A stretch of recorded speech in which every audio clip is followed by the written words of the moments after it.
maybe onto the first one, I would say capacity building engagements to prepare these teen moms for the future, because I feel like there's so much stigma around being a teen mom. There's so much stigma, especially where I come from. There's so much stigma around being a teen mom.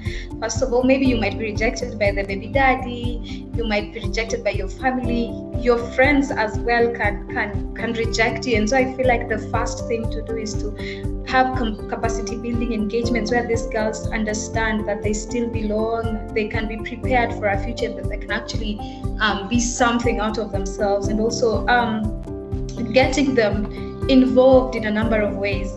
I believe you can't be a leader if you're not given challenges, and of course that goes on to with them being challenged, being given platforms. Of course you can't lead if you don't have platforms, and I also believe that UN is a very big platform that can raise awareness. As my dear said, we can raise awareness around teen moms still rising from zero, which we think of them to be heroes because they still belong, and the fact that they bring life on earth, I mean, that is not something to be discriminated about. I feel like that's very, very important. Yes.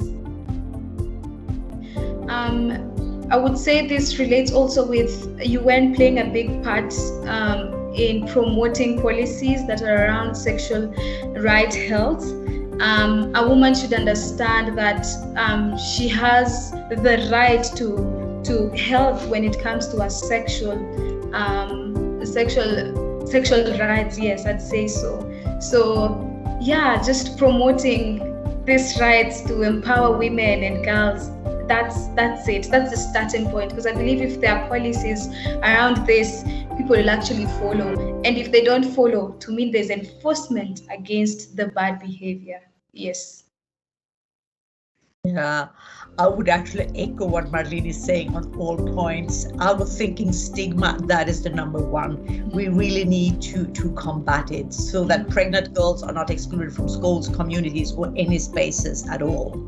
I think also when it comes to the issue, how could they engage and participate at the UN? I would say also today we have a lot of online engagement, which makes it easier, not for only pregnant girls, but for anyone to actually engage. You don't need to travel, have visa, passports, etc. It's easier through the online way, even though physical presence is also, of course, important. Yes. And then when it comes to sexual and reproductive health and rights, they are fundamental.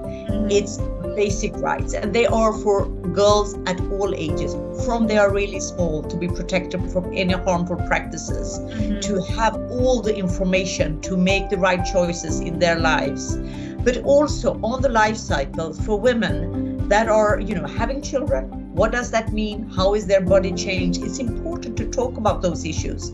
Also among women, we do not talk sufficiently about this. And I think when it comes also to older women, sharing experiences around menopause is also important, because all women's cycles are taboos. And I think we women, girls and women together, we can change that. We can start the conversation, and we can also make it, that it become more normalized to talk about our bodies. It's nothing we should feel ashamed about.